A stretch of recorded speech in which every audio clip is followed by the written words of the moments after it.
Entering the Pat Mayo Experience. Pat Mayo Experience. Pat Mayo Experience. Pat Mayo Experience. Experience.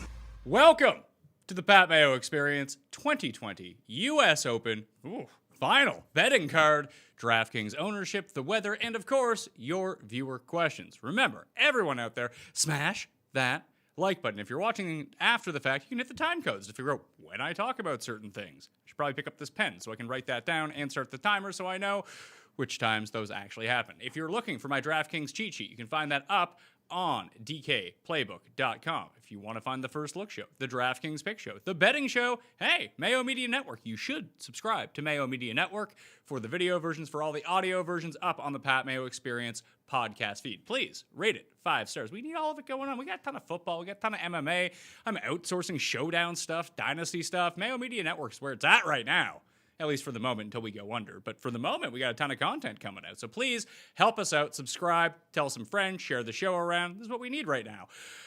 Also, all of the stats and ownership projections and everything like that are powered by FantasyNational.com. If you want 20% off FantasyNational.com, because listen, with football going on, all the other sports going on, you probably didn't have the time to invest into doing your own research extensively for the U.S. Open. So use FantasyNational.com/Mayo, 20% off. Use the tools to make everything easy on yourself. Like if you're going to invest more than $10 on DraftKings or betting this week, highly suggest you use FantasyNational.com/Mayo for 20% off.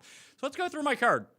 Not a ton has changed. I've added some long shot bets in terms of like top 20s and first round leaders and things like that. But overall, I'm terrified of the top of the board, whether it's DJ, whether it's Rom, whether it's Thomas, whether it's Xander. And I missed my Morikawa shot. It was at 20 for most of the week. I was waiting. It's like, maybe this will go to 22, get myself an extra 2 points. And like the best number I can find is now 18. So I decided to go in a different direction and leave Morikawa off my betting card for the week. So it starts with Webb Simpson, 29-1. He's my pick to win, so I'm going to bet Webb Simpson. 29-1 is a decent number. That's down to 25 in a lot of spots. You can still find some 28s. I'd be in at 25 too if I couldn't find the 29. After that, I'm going with Patrick Cantlay.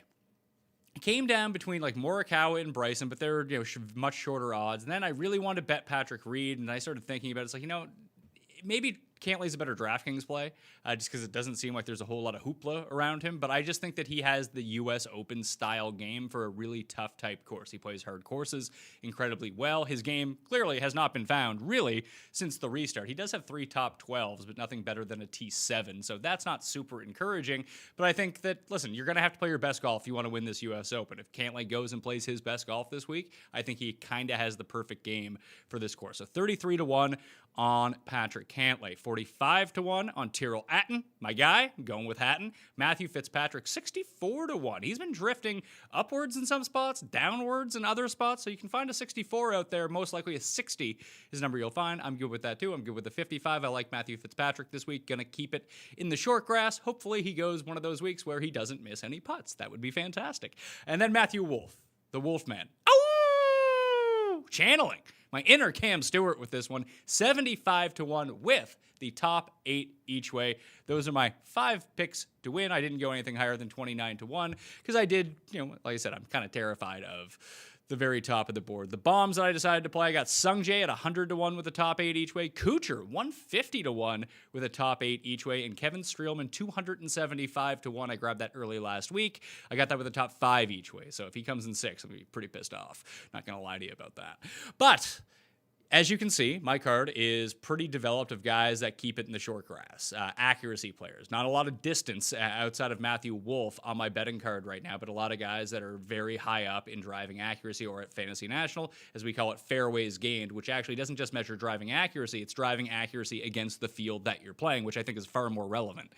Because sometimes you'll go to a course where it's really easy to hit fairways, and yeah, you can pile up a 90% driving accuracy rate. That doesn't really tell me anything. It's how you do against the field in those weeks. That's why fairways gained, I believe, is a much better stat than driving accuracy. FantasyNational.com/Mayo, 20% off, where you can find all of these awesome stats.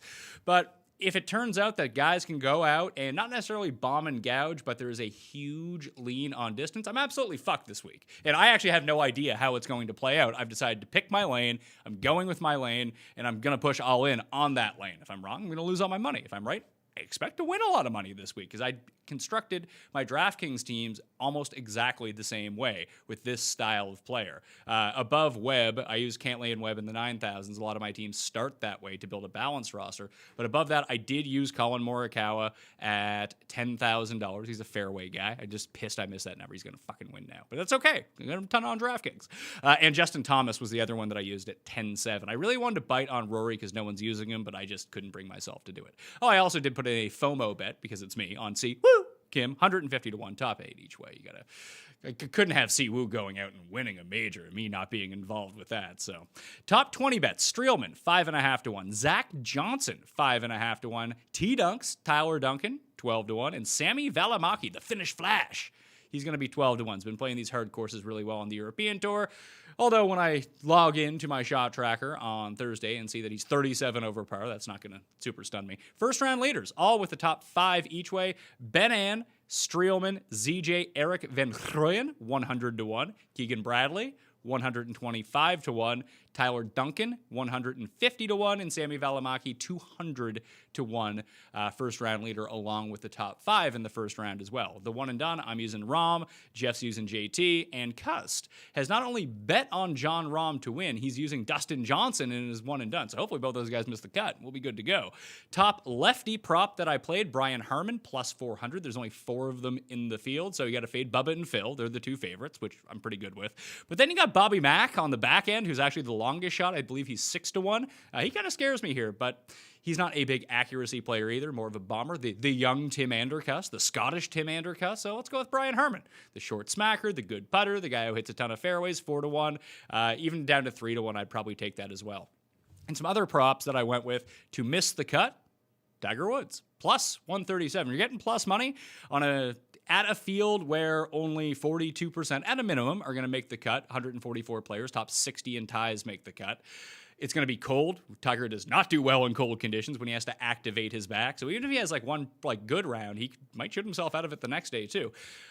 I guess it's more of a hedge on my enjoyment because I would like to see Tiger there on the weekend. It would just make it far more entertaining overall. Love Tiger, but I just don't see this as a great setup for him. But prove me wrong, Tiger. The last time I faded you was at the Masters last year when you won, so let's go. To miss the cut parlay, Tiger, Bubba, Horschel, and Spieth pays 20.5 to 1. And then I played a to make and to miss parlay. So to miss the cut, Tiger, Bubba, Horschel, and Spieth. To make the cut, Zach Johnson, Brian Harman, and Kevin Streelman. That will pay you just north of 118 to 1. If you can put all of those together, which I did, and that is the betting card for the week. I might release some nationality props later tonight on Twitter at the PME. Just only because I didn't have time to really go through and scout everything. But I really like Eric Van Rooyen as low South African, but I have no idea what that actually pays. So I actually want to do some more research before saying, hey, I'm doing this, I'm doing that. If I can find 2 or 3 together, I might round robin it too if there's some decent long shots that go along with it. Let us talk about the weather just a little bit. So I got some reports out of Winged Foot that they think that the darkness is going to be a problem. Darkness! It's coming. That if it's a major, guys just tend to play at a slower pace at a major, and still is 144 players in the field. So it's not quite as full as a normal U.S. Open. However, it does look like it's going to be very windy on Friday. Not 25-mile-per-hour winds. It looks like it's going to settle around 15 all day with gusts up to 25 kind of thing. So Friday's going to be a bloodbath. But if they don't get all of Thursday in, then they're behind on Friday. It gets dark early. I'm in this part of the world, and I can assure you that it's going to be very difficult to play golf once 7:30 comes around, maybe even 7. So expect the cut to actually probably come in on Saturday morning. Hopefully they can get it both in. It's not affecting how I do anything in constructing my lineups or anything like that. If you wanted to fade the guys going out, the last 4 groups on on Friday, maybe, or even on a Thursday, but those don't tend to be the best players, or guys you were even thinking about using anyway. So it's probably not that big of a deal. Just be aware of that you might not have your lineup solidified. You might have a Friday night cut sweat, and then you have to wake up all over again and do it all over again. But hey, that's the fun of DraftKings golf, right? DraftKings ownership for the week. everyone over $10,000 and over is garnering ownership. To be perfectly honest, they're all going to be in double digits. They all might be around 15% owned. It does seem like John Rahm is going to be the most popular, him or Schauffele, just because Schauffele is less expensive. Rory is the only one that I project at the moment to come in at single digits, around like 6, 7, 8%. It could be lower once everything is said and done. Just people are not buying Rory at this course. He's never won at a course where he hasn't scored in the double digits under par, and I just don't expect that this week. Now, I expected it to be double digits under par at the BMW Championship, and it was like the hardest course in like 10 years. So what do I know? But it does seem like it's going to play incredibly difficult this week. So Rory is on the fade list for me, and he seems to be on the fade list for a lot of people. Decent pivot spot if you have confidence in Rory, though. If you can pull that trigger, it's looking like it might be pretty good. In the 9Ks, a lot of Webb Simpson and a lot of Daniel Berger, and a lot of Hideki Matsuyama and Fina. That's why I ended up on Cantlay. I have Cantlay in the single digits. Cantlay like never comes in the single digits. But I'm going to have him around like 8 to 12%. Hopefully it ends up on the low end because I overexposed myself to Patrick Cantlay. And Bryson's the other one. Like no one is using Bryson this week. So if you want to start Rory Bryson, you can go Chalk City the rest of your lineups. And if those guys end up inside the top 5 and one of them wins, like you are dancing in these big field tournaments. Not for me. I'm not using Bryson. But at the same time, if you were going to go pure game theory on this, those are the two guys that really stand out from above $9,000 that you're looking at. Other than that, in terms of ownership, Hatton's going to be highly owned. It looks like Fitzpatrick's going to be highly owned. I'm using Fantasy National for this. And the one thing you need to consider about the Fantasy National ownership projections is that it's taking a collection of all of the people who use fantasynational.com. So it's A, people that are more engaged than your average player, and B, it's spitting out stats. And if you customize the stats the way you want, like I have, it's going to spit out guys like Tyrrell Hatton and Daniel Berger and Colin Morikawa and Matthew Fitzpatrick and Patrick Reed and Chez Reavie, like these types of guys. So they might not be quite as owned as the projections say. Like the projections say they're up around 18%. I wouldn't think it's going to be that high. Just because I do think that Xander always kind of under projects. Like I have him at 18 right now. If he ends up at 25 or even plus, north of that, that's not going to be super stunning. Because you have to consider this is the first ever golf major, Millionaire Maker, giant tournament that people care about that is coinciding with football season. And it's week 2 of football. So you have all these people that deposited their money week 1 for football. New players, football only people. And people get antsy during the week. And it's golf. Like, oh, I know Tiger Woods. I know Phil Mickelson. Even if that's like the extent that you know about golf, you're going to see a lot of, I don't want to necessarily say dead money because golf can be completely random. You can know nothing, pick the 6 names that you know and move on your way. And you could do pretty well in this. But I think you're going to see a lot lesser players overall in terms of strength of field in DraftKings than you're used to seeing in your average run-of-the-mill like Millionaire Maker for the Colonial or for the Heritage like we saw, or even the Masters every single year, just because people have all of this extra money on the site right now because of NFL. So the people that might want to be considering playing a Thursday night showdown contest, they might just enter some of these U.S. Open, either the Millionaire Maker for the $100 or the big one for $10. They actually opened up a secondary $10 one. I didn't play the big $10 one. I actually played the smaller $10 one. It has about, I think it's like 40% of the entries in it. Like honestly, on DraftKings this week, I played the $5 because it's just like to shoot entries at the $5. I played the small $10, 20 lineups in each of those. Played the big $200 and 2 of the smaller $100 as well, along with 1 entry in the Millionaire Maker. I just didn't want to go like $2,000 in the Millionaire Maker, so I allocated my money that way and really tried to condense my core. For 20 lineups this week, I have 17 players. So if my guys don't do well, if Thomas, Morikawa, Webb, Cantlay, Hatton, and Fitzpatrick, if 3 of those guys miss the cut, I'm absolutely dead. I'm winning $0. If only 4 of them make it through, I'm hoping to break even. But if all 6 of those guys can find their way through the cut line, feeling good about the week. Feeling much better than I would in normal weeks, but I have a bad history at the U.S. Open in terms of churning a profit on DraftKings when it comes down to it. Just looking at the rest of my teams going down, just other guys that I kind of used as pivot plays, I ended up on Woodland, on Sergio, on Kuchar, on Im, on Stenson, and Matt Wallace. They're sort of my low-owned guys. And I didn't dip too much into the 6s. I only have 4 guys from down there, and I only maximum used them in 3 of 20 lineups each. Reavie, Streelman, Duncan, and Brian Harmon, just these fairway finders that I hope can make some putts. If I'm going to use Webb Simpson, like Tyler Duncan's like a weird corollary player to Webb Simpson. They tend to play well at the same tournaments. Duncan obviously beat him in the RSM playoff last swing season, but just even to pop up, this seems to be a course where he's second on the PGA Tour right now since the COVID has restarted in fairways gained. And he's been playing pretty well. I like Tyler Duncan a lot. Doesn't mean he's going to be good because he's not a great player, but hopefully he can just manage his way around this course. And finally, he's coming at like 1% ownership. So if I can hit on some of these guys, out of the 17 players it's 18 players that I have in this core.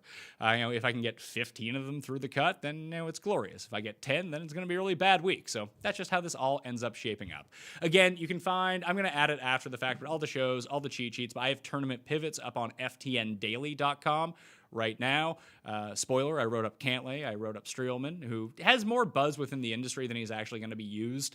I do like Streelman this week. And then I wrote up, was it Sergio that I wrote up? I think it may have been Sergio. No, it was Ben Ann.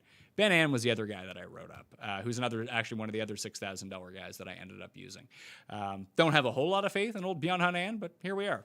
Maybe you can make some 4-foot putts this week and we'll be good to go. Was a U.S. amateur champion set up by the USGA 11 years ago, so maybe he can figure it out from there. But let's jump into the chat and start taking your questions, because I know people are kind of pressed for time here. We'll see as it goes. Let's see. Here are the rules of the chat. I don't care about your picks. You're here to ask questions. You can make your own picks on your own time. I don't give a shit what you think about other people's questions. If you do that, you're going to be banned for life. You ask me questions that aren't questions, you're banned for life. You ask the same question twice, you are banned for life. Just letting you know right now before I start handing out these bans. And also, if I don't like your username or your question, I'm going to ban you for life. Yes, Paul. As the graphic says, make sure they're good questions. Yeah, good questions. Leave good questions. He will ban you if he thinks the question is not good. It's happened. I've been pretty good since Mayo Media Network. Yeah, since you switched over networks, you've been a lot more friendly. I'm going to tweet this out too. Give me a sec here. Thrilling for everyone out there watching, and I'm sure it is. It's thrilling for anyone listening on the audio podcast feed after the fact. Let's see. Live now, taking U.S. Open questions. All caps, that's how people know that I'm serious about this. Please go share that tweet around as well and share it on Facebook just so we can get more people up here. We need the concurrence to get really high. It's the same reason why you need to smash the like button to help us out, to make us become more discoverable. It's far more important for me now with Mayo Media Network than it was when I was on DraftKings Network. Do you think it's okay to make a lineup with $0 left over because there are so many golfers in different lineups that could be created? Yeah, you can get away with, as long as you don't take the 6 most popular guys or 6 of the 8 most popular guys and leave 0 on the table, then you're going to be fine. Just the 0 thing is if you leave 100, 200, 300 on the table, like, it's not a substantial difference for one thing, unless you really get up to a next level with that extra $300. But it allows you to use some of the chalkier players and have a better chance of not being duplicated. That's really the whole strategy of leaving some money on the table. But yeah, you can use the entire 50 if you want. Let's see. Cut Sweat show on Friday. No, there will be no Cut Sweat show on Friday. I got a lot of obligations with this old pigskin game going on right now. Plus, I don't even know if it's going to end on Friday. Jeff is... What's the Jewish holiday that Jeff is celebrating? Rosh Hashanah? It's the Rosh. The Rosh. The Rosh, as he refers to it. Jeff has a dinner he can't get out of with the family, so it's maybe we'll try to do it for the Masters. But for the U.S. Open, not this time around. Pat, love the show. Love you, Jeff. Jeff, the commenter. I also love Jeff Feinberg. Jeff, the commenter. I love you, too. For Stars and Scrubs lineups, pair DJ and Rom with Louis or JT and Fitz. Pair DJ with Rom and Louis or JT and Fitz. Oh, okay, I see.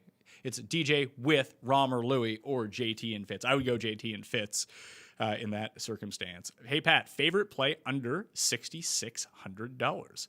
I used 2 guys under $6,600. It was Tyler Duncan and Brian Harmon. I would suggest, I tried to cap as many of my lineups as possible with Matt Kuchar as my cheapest player at $7,200. I have a lot of balance builds, a lot of teams that start with Webb Simpson and fading the entire $10,000 range.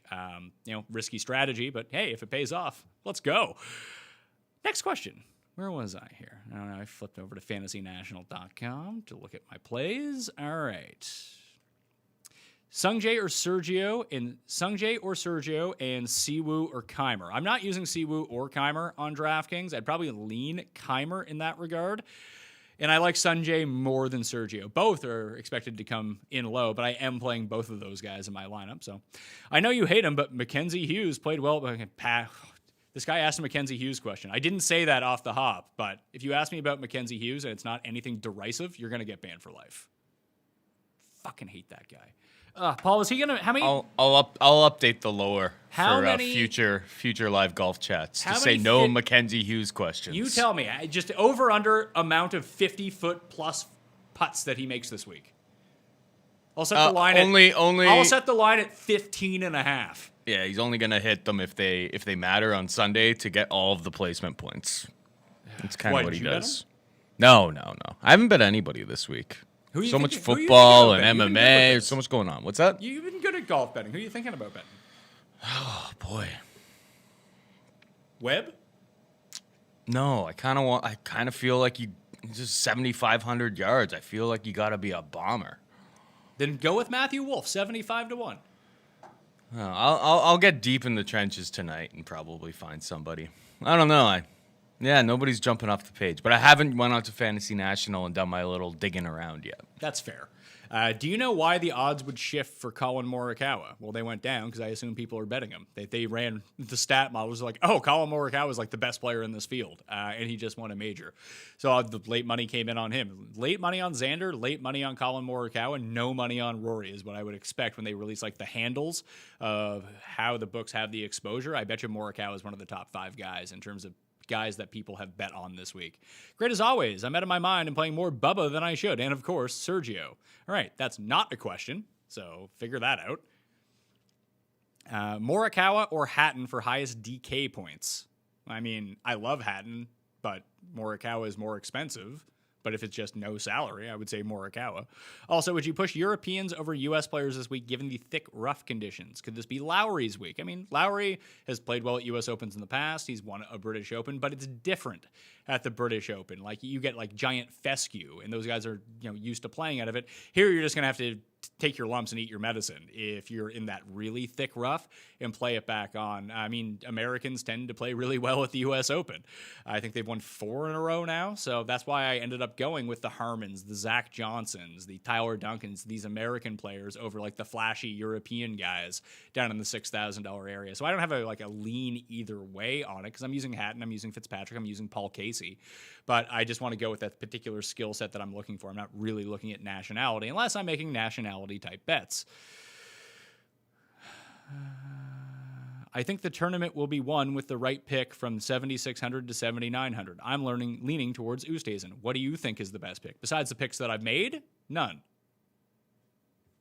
It doesn't seem like you're considering Oosthuizen, considering you're looking for Van Rooyen top South African. Yeah, I'm looking for someone who can win. I don't know if Louis is the best at winning, although I did take Paul Casey in that range. So Woodland is someone no one is using. Thoughts on Answer? He fits bogey avoidance, driving accuracy, scrambling, grinder, and putting mold, but I can't convince myself to play him for some reason.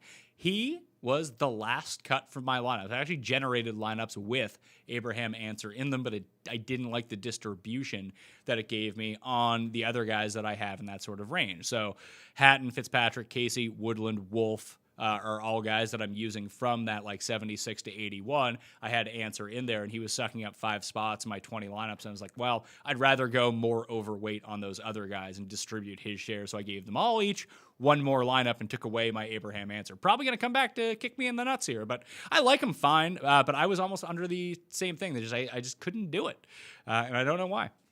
Is Patrick Reed going to be chalk? He could be sneaky. So is he going to be chalk or is he going to be sneaky? Is that your question? He projects like 14% owned. People like Patrick Reed this week. Any thoughts on Chesson Hadley as a bomb to fill out the roster? Yes, don't use Chesson Hadley. Answers, shallow swing is a poor fit for long rough. Again, not a question. I don't know when this was asked. If it was after I said it, might have to ban you for life. Paul, we're like 20 minutes into this, and I'm running hot already. We talked about this new network, and and how you hadn't really banned. I'm going to set a line right now. I think we're looking at about 6.5 bans. Today? Yeah. I can just sense it. Bans are coming. They always come later in the show when you get a little bit more fatigued. There's a little bit more stupid questions. People start trolling a little bit. 6.5. I'm going to keep track. More bans or more Mackenzie Hughes made putts over 50 feet this week? Ooh, tough call. More bans, I would say. All right, that's good Mackenzie news. Hughes will only get to like five, say. See, I wanted to bet putts over Mackenzie 50 Hughes feet. to miss the cut. I couldn't even do it. Yeah, just like, oh, he'll be on the number on the last hole and like chip in from 300 yards out somehow. That's how he rolls. Guy Don't worry, you kills probably won't get. You can't do this historically. I mean, Jordan Spieth is kind of proof of that now, right? You can't do this year after year after year. Mackenzie Hughes won't be in these big tournaments every single time, unless the other stuff catches up. How would you rank these guys? Stenson, Kuchar, Wolf, Grace, Casey Palmer. I mean, Wolf would be number 1 for me. I wouldn't use Grace, although he does kind of fit the mold of the player that you're looking for. I used both Stenson and Kuchar in lineups, but I much prefer Wolf. I used a lot more of Wolf. How much is Grace? Brendan Grace is. He was a late ad. Oh, well, he's probably not on these graphical boards that I'm Probably looking at. not. No, he's going to be on the update version. I wouldn't go with. I'd try to use Wolf and Stenson or Wolf and ZJ, something like that. I don't really like where Brendan Grace is at right now, especially around the greens, which used to be such a big thing for him. He's just been piss poor. Pat, what about Chucky 3 Sticks? Pass. Pat, you're the best. Agreed. Between Ben Ann and Kokrak, thoughts? I like Ben Ann over Kokrak this week. How do you like Zach Johnson this week? He is like one of 3 players in the field who's made the cut at each of the past 5 U.S. Opens. And again, he fits the guy that I want to play. He's very short off the tee, but he's not going to get himself into trouble. He's been a poor putter in recent memory, but historically is a very good putter. And if he does get himself into problems, he's one of the best wedge players from 125 yards and in as well. And being able to stick it to 8 feet from that range and make your putt to scramble to save par is going to be critically important if the winning score is going to be even or even higher than that. So that's where I'm going with Zach Johnson. I don't have the most faith in the world in Zach Johnson. It's just if I'm going to target that sort of player, then he's going to end up finding my teams. Thoughts on Werenski? Pass. Thoughts on Brendan Todd? I like Brendan Todd. He's like the better version of Zach Johnson right now. So I do like Brendan Todd this week. Do you think good Rory will draw single-digit ownership? I mean, I said that already, but yes. Yes, I do. Prop bet. Longest Mackenzie Hughes putt or Mark Ingram rushing yards? Yeah, that's probably about right. Mackenzie Hughes putt, take it to the bank. Lowry or Usti? I would go with Lowry between those two. Are you waiting around the green heavy this week? No, not really. Just all the reports are that the rough is so thick around the greens that it's just going to be... It's going to be really hard to be really good from around the greens, even if you're historically a really good player. Now, I have it weighted a little bit. I'm just not overweighting it. Like I overweighted accuracy. I didn't overweight around the green game because a lot of the scrambling, realistically, isn't going to come from just greenside. It's going to come from way out, from like 125 yards, 100 yards, if people have to hack it out from there. So that's what I'd be more concerned about than around the greens. Is Keimer a good punt play? Well, he's not that cheap is the problem. He's $7,100. I like Keimer fine. He is another one of those accuracy guys who've been playing a lot better in Europe right now. Obviously a former U.S. Open winner. I didn't end up using him. He's a fine play, but like when I'm thinking a punt play, I mean, you can pay $100 more for Kuchar, who's obviously not safe, but again, I think he has the kind of skill set that you would want from here. Can you share your Justin Rose ownership projection? Yes, I can, sir. I believe it's around 6%. Let's see. Justin Rose, 7%, and I can see it going even lower than that. Because like if we look at the screen right now, people are still going to Fleetwood. That's still happening. Not as many to Jason Day. People are going to Scott. A lot of people are going to Patrick Reed. Then you have Tiger, Rose. Fowler is actually kind of the pivot play of the week. I don't have the guts to use him at $8,300, and it seems like no one else does either. But he might come in sub 5% here, which is really intriguing if you're a game theory person. I just don't know where Ricky's game is at, and I'm not one to really ever use Fowler, but you rarely get him this low, put it that way. What's your favorite two-player What's your two favorite players under 7K?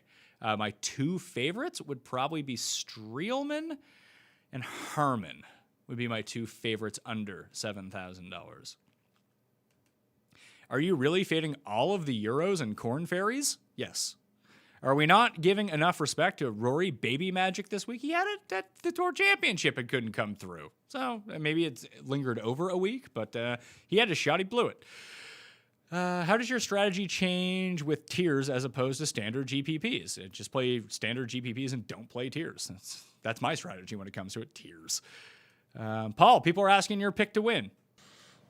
The only bet I actually do have in on it right now is Bryson. Because Tim said that Bryson can't, he was mocking Bryson, saying that Bryson couldn't compete well at this tournament because it was, the rough's going to be long and you can't just bomb and gouge. So I parlayed him with Kamaru Usman and Alexander Volkanovski about a month and a half ago.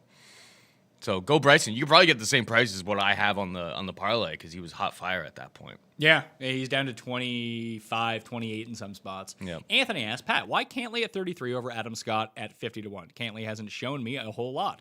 Me neither.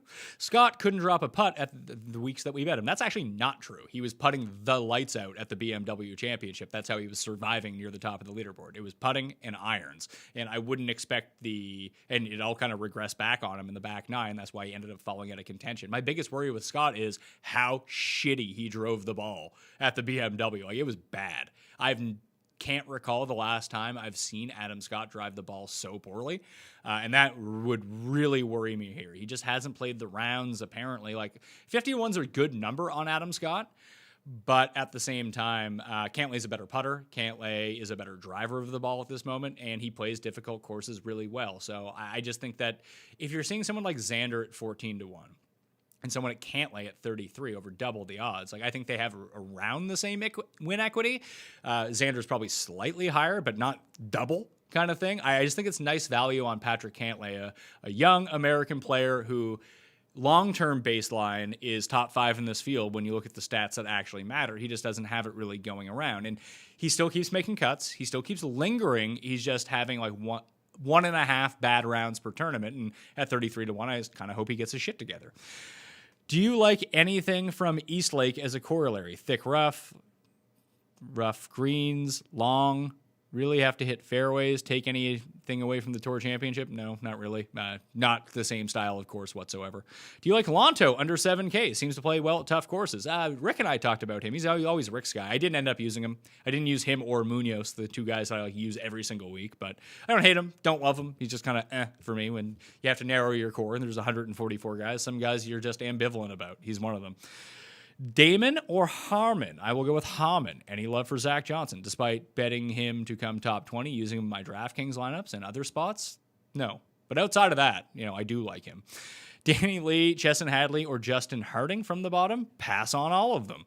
Any love for your boy Kevin Na this week? Him or Palmer under 7K? He was one of my last cuts too. I like Kevin Na more than I like Palmer. Both not terrible plays. Palmer tends to show up. It's weird where he shows up, but sometimes at very difficult tournaments, he can play really well. It's all just contingent on his driving. Na's going to hit the fairway. We know that. If his irons get hot, we know he's one of the better putters on tour once he gets going. He can compete here. He came top 10 at Oakmont.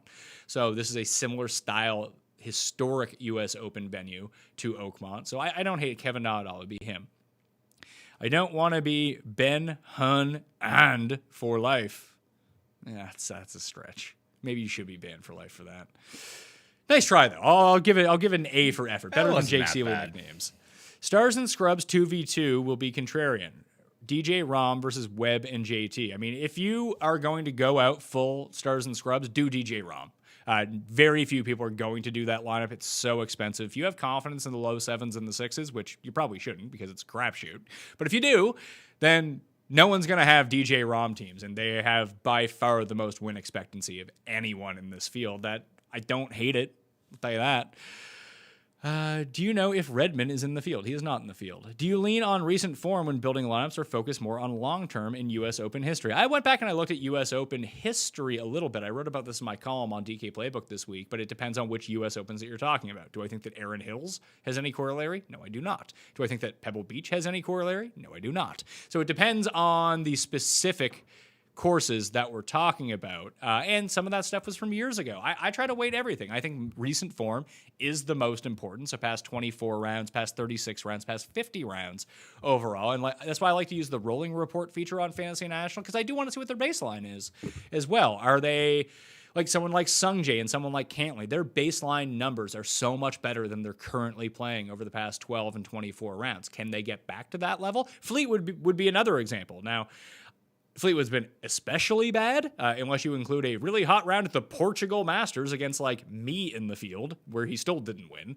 Other than that, I think you need to weight it against each other. There's no right answer to what actually matters, but I think that you do want an underlying skill set that would play itself out here, and then hope that those players get it back together this week. What do you think is a more important stat this week, approach or off the tee? Probably off the tee. Although if you lose a ton on you're basically, if you don't hit the green in regulation, you're going to make a bogey. But also if you miss the fairway, you're probably going to make a bogey on every hole this week. So off the tee is what I would look at. Driving accuracy or Scrabble effectiveness more important here. I mean, if you can get a triple word score, maybe that's worth like 80 bonus points on DraftKings. I don't know.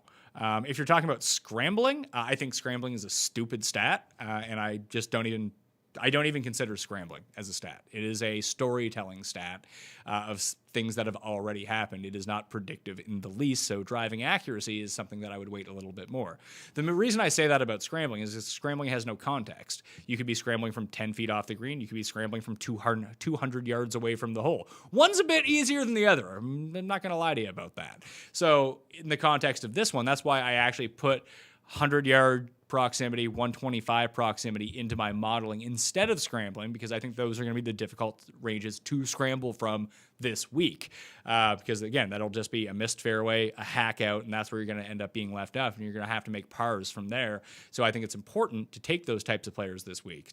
But just using overall scrambling, it factors putting into it as well. So it's a really weird stat. I don't think that it has any basis being as any part of anything predictive.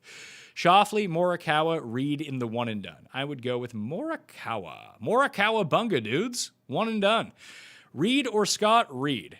Pat, are you fading Todd? No, I am using Brendan Todd on DraftKings. Any cross-sport parlays this week? No. Not for me. How do you rank these four guys from the low nines and upper eights? Finau, Hideki, Fleetwood, and Scott. Full fade, all of them. I had Hideki in initially, but once I saw that no one was using Cantlay, I shifted all of my Hideki shares onto Cantlay and left Hideki off the card. Hideki would be my guy there, followed by Finau. Those would be my top two. Do you like Brian Harman on DraftKings? Yes. How many guys will be over 20% owned, and who will they be? Like I said, no one currently projects for over 20%, but I would guess that when it comes down to it, Rahm will be over 20%, Xander will be over 20%, Berger will be over 20%, and maybe Hatton. Those would be my guesses. It depends on how people feel about DJ too. Like I said, there's going to be so many new players because of NFL money being in the system playing this week that they might just gravitate towards the names that they know. And that could really throw ownership projections way off. But those would be the ones that I would use. Let's see. Oh, Brandon, woo! Or is that Dylon? Woo! Not woo! For first round leader, local ties. I gave out my first round leader bets. He wasn't one of them, so I don't know what you want me to tell you. You can bet him if you want. That's fine. If you like him, I suggest you do bet him. If you have some inside edge, it's not for me. Do you think tourneys will be weaker this week, given that football is happening? Or is that a fake correlation? I don't know. I would guess that it will be. I think that the players overall, on the whole, will be weaker than they are in your average golf week, especially like something like the Safeway, where there wasn't a need for, like, people are so fired up about football. Here's my week one money. I'm going to play football contest. The allure of the Safeway Open wasn't really doing it for everyone. Like, swing season golf tends to be populated by guys that love golf, like the hardcore DraftKings golf players. They're going to play every week. The people that subscribe to Fantasy National and watch the show, they're playing in these tournaments. But U.S. Open. It's a major. You got Tiger. You got Phil. It's on NBC. It's a nice warm-up to football. I got some money on DraftKings. I can see people just chucking $100 at it or $20 at it or however big of a player that they are. So that would be my guess. Pat, I'm a little late on my lunch break. Don't ban me. Ooh, I don't know about that. Working a job where you have set lunch breaks. I remember that world. Now I take lunch breaks whenever I want. I'm also poor, so it's a trade-off. Let's see. But we asked about shorter straight hitters and chalk this week, like Todd. I am eating the chalk on the straight hitters, so I'm using Brendan Todd. FNGC Moose or FNGC Tractor? Okay. I might have to ban you for life. Time out at least. No bans so far? No bans. So I think I kind of... Once we got past the initial questions, which were terrible, now we're into some good questions. I'm here for the long haul on this one. As many questions as you got, I am here to answer for you, probably incorrectly. Greasy theory, Pat bet the under. Any love for business? That Valderrama win could correlate to a week like this. There's a lot of wins that could correlate. If you like him, use him. I have nothing on him. He's bad off the tee, so that's not good here. Just tuning in. Apologize if it has been asked. Any love for Day this week at 88 after spending up on JT. I don't love Day, but I mean, there's no specific reason for that other than that his irons went completely frigid over his past two events, but he'd been playing so well before that. He's coming in at a bit lower ownership. I can see it. Not for me, but you can go for it. How many each-way places are North American books offering this week? They're offering 8 places at 1/5 the odds. Normally, it's 5 places at 1/4 the odds. This week it is 8, where I tend to play at 1/5 the odds. I believe British books are doing either 10 places or 12 places, which just sounds fantastic. What about JT? What about him? He's a good player. Should probably use him. Do you think this will be a good tournament to bet on Friday or Saturday, thinking there will be volatility on the leaderboard? Potentially, like until we're on Friday or Saturday, I don't feel very comfortable making that assessment. I need to see how the tournament actually plays itself out a little bit first. I mean, predicting the future is tough enough, trying to hit outright winners. Predicting how, yes, Paul. And those types of plays, you're looking more for like who is like striking the ball well, missing putts, and who are the books sleeping on? You're looking at them and being like, well, this guy shouldn't be 150. This guy should be like 66. He's around the same spot. They're sleeping on the number. That's what you're doing in live markets like that most of the time. Paul knows. Paul knows how to live bet. You catch the books sleeping on big numbers, and hopefully that person gets in contention. If they get in contention and it's like a 1v2 or 1v1, you can hedge all that money out on the better player, and boom, you walk away with money. That's how you do it. 80-1 on Scheffler at Augusta. I know you liked him this week. I don't like first-timers at Augusta to win, so pass. Do you think Brandon Wu will make the cut? I am pretty ambivalent about Brandon Wu. I have no feeling either way on him. My favorite question I ask every week, who is Paul taking? We've already been over that. Do you have any idea who Kuchar's caddy is this week? Don't want to take him if his wife's on the bag again. I don't think it really matters. He won with the Mexican guy on the bag and then didn't pay him. So maybe getting rid of the caddy was the move all along. I like Kuchar this week. I have no idea who's caddying for him, but I just like his skill set for this course. And at 150-1, seems long for Matt Kuchar. Didn't watch the show yet, but I see no cuss. Doesn't he usually do the majors with you guys? Listen, man, there's fucking football going on. I'm currently doing 12 full-length shows a week. Like, give me a fucking break. Can you start mentioning the units? No. Bet whatever you want on things. I don't do units. I think that is something that, like, tout services do to try to get you to play. Bet how you want. If you have a strong feeling about something, bet more on it. If you feel not great about it, don't bet that much on it or don't bet at all. That's not for me at all. Any love for Eddie Pepperell, a top 20 or DK? I gave him a good look. Hits a lot of fairways. Good grinder. I like Eddie Pepperell on Twitter, but no.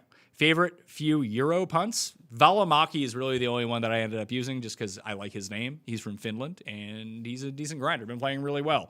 But I'm not using him on DraftKings. I bet him top 20 at 12-1 and first-round leader at 200-1. Going with Hadwin is my low price guy. Did you consider him? I did not. Justin Harding? ? Well, he putts and he hits fairways, but he's like low-rent South African Spieth, so that's not great. Biggest name that won't make the cut not named Tiger? I mean, you could throw Rory is over 3-1 to miss the cut. I couldn't do it. Bryson's another one at big odds that if things go poorly for both those guys, I can see them completely imploding, but I actually think they might play well, so I'm a bit pensive on it. Bubba would be the other one. Bubba's almost even money to miss the cut, and he just doesn't play well at U.S. Open, so that'd be for me.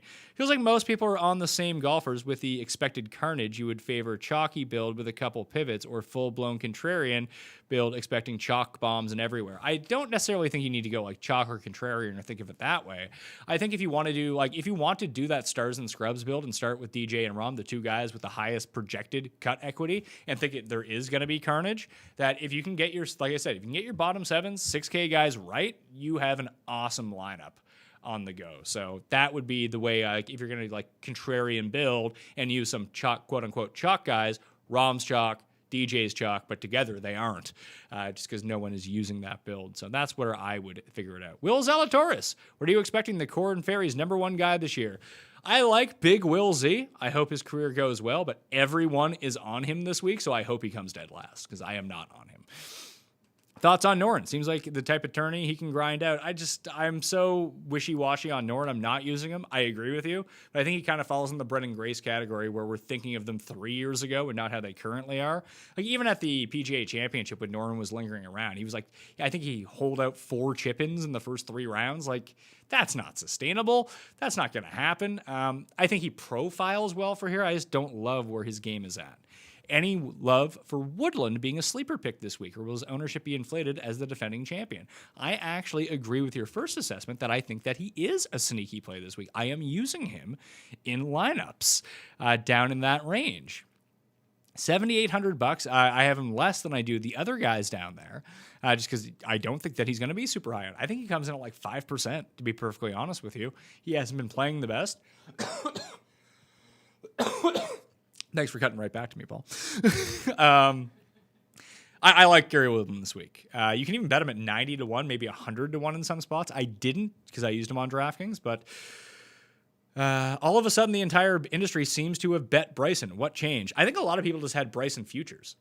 Like, Paul, you didn't bet Bryson this week. You bet him like a month ago. Oh, God, no. I wish I had waited. I already had a bunch on those UFC fighters. Like, I think he was like 14-1, but I parlayed him. So I basically have like a 28-1. I parlayed him with 2 fighters. You parlayed him to the odds. But like now you can find what the 28s, and I don't know what the best number out there on him is, but yeah, no, I'm not getting any sort of value on. I'm not adding more to Bryson for what it's worth. Yeah, I'm not using him either, but. Listen, the case for Bryson is that he doesn't try to go full ham off the tee, that he plays it very strategically. He's been really good at very classical courses over the course of his career, and his putting has been off the charts. It's either been really good or really bad. If it's one of those really good weeks, he's going to be a force, so he can figure out the irons just a little bit. Like, if he just hits everything to 30 feet and doesn't 3-putt, like, he's very much alive in this tournament. And the extra distance can get him out of that thicker rough, just like Rom, just like DJ. The stronger players are going to have a little bit of flexibility. It won't be as bad for them. Paul? I'm my build is Morikawa and Bryson. Okay. Is that off the beaten path? Because you got to get off the beaten path. Anything with Bryson is off the beaten path. Let's on go. DraftKings. Like, he's going to be 5% or lower owned. I just want to see Tim real tilted. Me too. With I kind of want to bet Bryson just because Tim is off of him so much. Oh, that'd be great. Keimer versus Poulter. Keimer. Why Hatton over Hovland? Because I think that Hatton can save himself if he ever misses a fairway or misses a green. To be perfectly honest with you, when I ran my stat modeling, Hovland came out 7th. Kokrak came out 8th. Those are basically the only 2 guys other than the really expensive ones where I really had to pick and choose that I ended up fading. I just worry that his around the green game, his ability to not blow it as it goes in, he's theoretically set up perfectly for this course. I like Wolf better. Just Wolf hits more fairways than Hovland, but Hovland actually hits a ton as well. It's tough for me to go full fade on Big Dick Vic, a guy I like so much, but not for me this week. He's been running so hot with his putter, and he's not a good putter. That is the big thing that worries me too. And Hatton, frankly, I mean, there's a reason he's so high in the world rankings right now, and he's a legit grinder when it comes down to it. And he can be one of the best putters in the world at a moment's notice. But the ball striking and irons have been really good, and the putter's been lagging behind. If you can get it together this week, I love Tyrrell Hatton. Pick 2: Mackenzie Hughes, Mark Ingram, or Jared Cook. Might have to ban you for life, David Fisher. Thoughts on Victor? I just kind of went through that.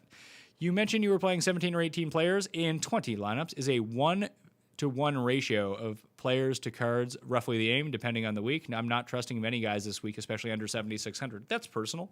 Fewer the better is always kind of the way that I've been told you should play it. When I look at successful players, that's what they do. But like I said, if you wanted to do, let's say you wanted to do a build that was that ROM DJ build, I would use them in every single lineup, all 20, and then scattershot all of the other guys that could potentially fit down there. Try to give myself as many outs as possible because I don't have a ton of conviction on these guys at the bottom. That's why I tried not to go into the $6,000 area all that much. But I think it's personally very dependent. Would you play Webb or Bryson this week? Well, one of them I picked to win, and one of them I said not to play. So you fucking figure it out. Thanks for listening. Good God. Plus money Phil to miss the cut. I got a soft spot for Phil these days, so I'm just staying away. Thoughts on Burger? Like Burger, very popular this week, so I ended up fading for Cantlay. Combo, Burger Scott or Finau Matsuyama? I'm not on any one of those four players, but Finau Matsuyama. Did you make any AM PM weather stacks? I did not. Winning score over or under par? I could see it being -2. I mean, +7 is in contention here, but -2 is going to be my official pick for winning a score here. Wouldn't bet it, though. I like Streelman. My partner likes Hughes. Not personally speaking. How can I convince him? I probably don't need to go into this, but just take Streelman. Take Streelman over Hughes. Michael Thompson loves? No. Favorite 9K guy? Reeve, EVR, or Connors? What about Hadwin? Similar fairways gained to Connors, but better short game and scrambling. Yeah, but Connors is just much better with his irons overall. Better short game, yes, because Connors is like the worst on tour. I like Reeve than EVR of those guys. Is Bryson a better bet or a DraftKings play? Probably a DraftKings play, to tell you the truth, just because he's so low owned. Let's get those likes up, people. Agree. 87 likes. Might have to cut this short here. Pat, how you feeling about Poston? I don't feel anything about Poston. I am like that guy from that shitty Bond movie with Denise Richards, played by Robert Carlyle, where he had the thing in his brain where he doesn't feel anything anymore. He feels no pain. That is how I feel about JT Poston this week. Might have to tweet out the show again. Get those views up. No one was sharing the show around. You got to share those shows around. We're running out of time here. Fleetwood or Hideki? If you considered answer and bet Fitzpatrick, why can't Fowler had a good week now that he's over 70-1? Keeps it straight.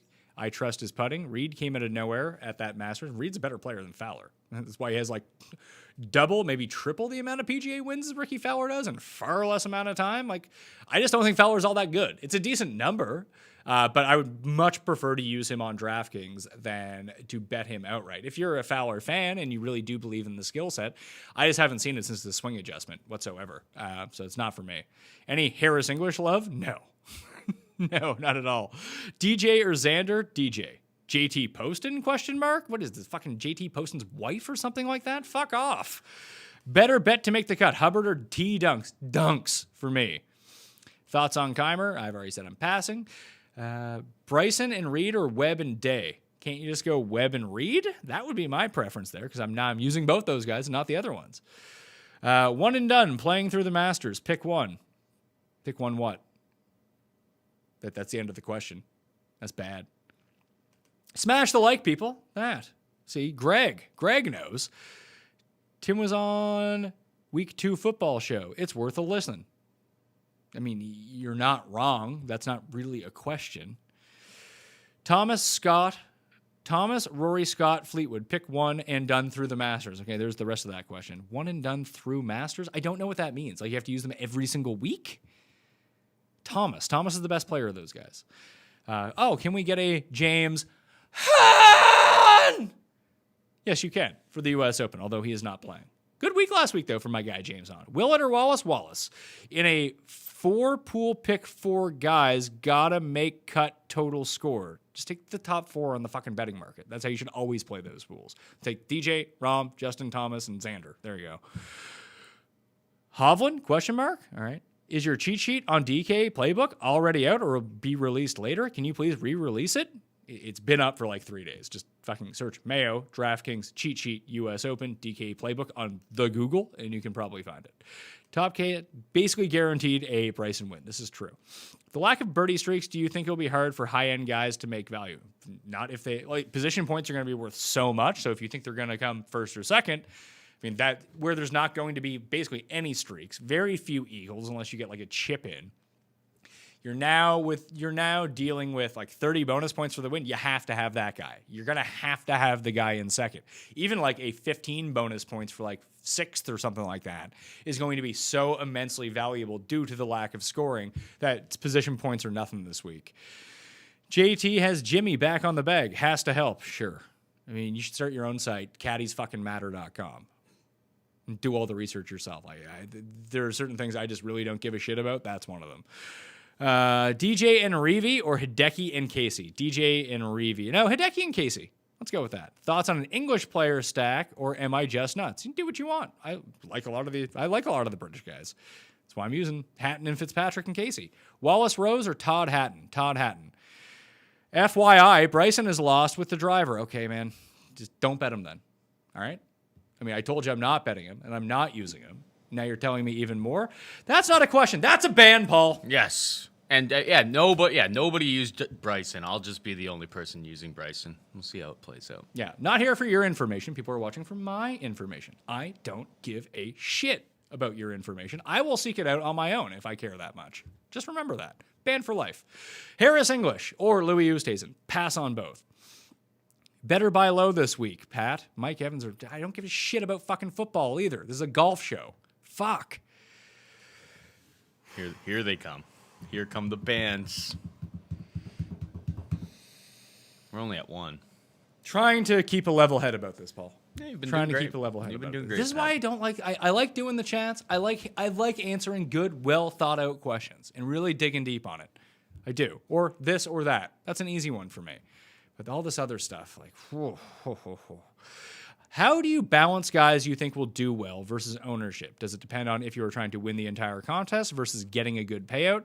I overthink this aspect every week. I think it depends on the amount of tournaments you play and which tournaments you play. If you're playing in the Millionaire Maker or the Giant $5, basically anything that has over 30,000 people in it, you do need to take that stuff into consideration. The smaller the amount of people in every tournament, then that stuff matters less and less and less. Instead of 2 pivots, you need 1 pivot. You leave $200 on the table, then take whoever you want. I am a proponent of taking the players that you think are going to do well, regardless of ownership. Now, that's because I make bad picks. It's usually not like the top 6 guys. Like if you look at the ownership projections and you have 6 of the top 8 guys in the projections, you might want to reconsider that line because a lot of people are going to have it. But I do think that people overemphasize ownership too much in some of these things. Like someone like Bryson, Rory, Fowler, Tiger. I'm not using any of these guys. I don't really particularly like any of those guys this week. But if you wanted to construct a few lines with some of those guys in them, if you like them, I think that would be a smart move because they're coming in at such low ownership that if they do well, you have such an advantage. That's the reason to do it. But if you don't have a good feeling about it, I wouldn't do it just to do it. Any thoughts on Rasmus Højgaard? I'm excited for the future of Rasmus Højgaard. I'm just not on him this week. Any love for Spieth? Good God, no. Sung Jae or English? Sung Jae. Reevy or Harmon? I think Reevy's the safer play, but he's also going to be approximately like 7 times more owned. That's a good way to use ownership. If you have like similar feelings on 2 players, go with the lower owned guy. So I'll go with Brian Harmon in that regard. Pat, can you tell me why you would go with Cantlay over Berger as an or? They are the same. I feel like I've answered this question already about Patrick Cantlay. You don't want to bet Patrick Cantlay? That's fine. You don't fucking have to. Jesus fucking Christ. Zero Tiger Talk. With more fish, will he be sneaky highly owned? I don't think there's going to be that many fish in it. I would guess that he comes in around 7%. Would be my overall guess. Thoughts on Phil and Tiger playing together Saturday morning if they make the cut? Well, that's a very odd circumstance. They would have to be at exactly the same number. They would both actually have to make the cut at that point too. I doubt it's going to happen. I would like to see that happen. They should give those guys a bye and make them T35. They don't have to play the first 2 rounds. They can start on the weekend and the first group out. Good for TV. I'd be watching. It would be fun. They're old dudes. I mean, 4 rounds is tough for them. So 2 rounds, maybe they can do something with that. Just give them a score. Like I said, that's T35. Grandfather them into the weekend, and we're good to go. That'd be mine. Steve Stricker, 600 to 1 each way. If you like a bet, make the bet. Not for me. Thoughts on Munoz? I think Munoz is a very capable player here. He's batting above. He's over his skis right now in terms of the performances that he's putting together, but he's been doing it against really good fields. He's done it at hard courses. He's done it at easy courses. This feels like a moment that's just too big for him. I don't know why I feel that way. Maybe I shouldn't feel that way. But if you have a great feeling about Munoz, I suggest using him because he has been playing really, really well. Any love for Palmer? Not really. Thoughts on U.S. player to win Open at even odds? I guess you're fading Rory. Yeah, I can see that. That's not a terrible bet. Not for me at even odds. I mean, I don't want to bet Dustin Johnson at 9 to 1. I probably don't want to bet a group of players at even. Do you think Euro stats are relevant? I'm not super sure about how the accuracy is bad enough in statistical measurement for the PGA Tour. I think it's handy to use, that it can give you a lean one way or another, but I wouldn't go all in on their strokes gained. And even strokes gained can be completely flawed as well. But at the same time, I trust the U.S. stats and shot tracker more than I trust whatever the Euro Tour is running, because they don't even have it at every tournament, especially a lot of the ones that these players have been playing in. I like English. That's fucking fantastic, man. Thoughts on Kokrak and Hughes? Banned for life. I said it too many times. That's 2. What's that? I said it too many times. Casey or Berger? I mean, I'm using Casey, but Daniel Berger is a better play. He just happens to be 35 points more expensive in the betting market and $2,000 more expensive on DraftKings. So that's not really an either or, is it? High tier, medium tier, low tier. Amongst the popular plays, who is your strong fade for each? I'm not using Rahm. I'm not using DJ. I'm not using Xander, and I'm not using those 3. So there. I had to pick and choose at the top. I'm using Thomas, and I'm using Morikawa. I'm also not using Berger, and I am not using... Who's the other guy in the 9,000 that everyone's using? Where is he? Or Finau. Finau is another really popular one that I'm just not going to. Again, nothing against those guys, but I am ownership fading them for guys that I like in that area just slightly more. Or even someone like Cantlay, who I view as their equal, who comes in at substantially less ownership. Who is your favorite non-American to win the U.S. Open? John Rahm would be the very clear answer to that question. What's everyone's top 4? Nobody responded, in fairness. That's good. Off the tee and around the green, good enough for Poulter this week? No, I don't think so. Are you playing any of the Corn Ferry guys? I am not. Do you like Jim Herman to make the cut because of driving accuracy? I do not. He does really hit a lot of fairways. I think that Herman kind of peaked and might have to go back the other way.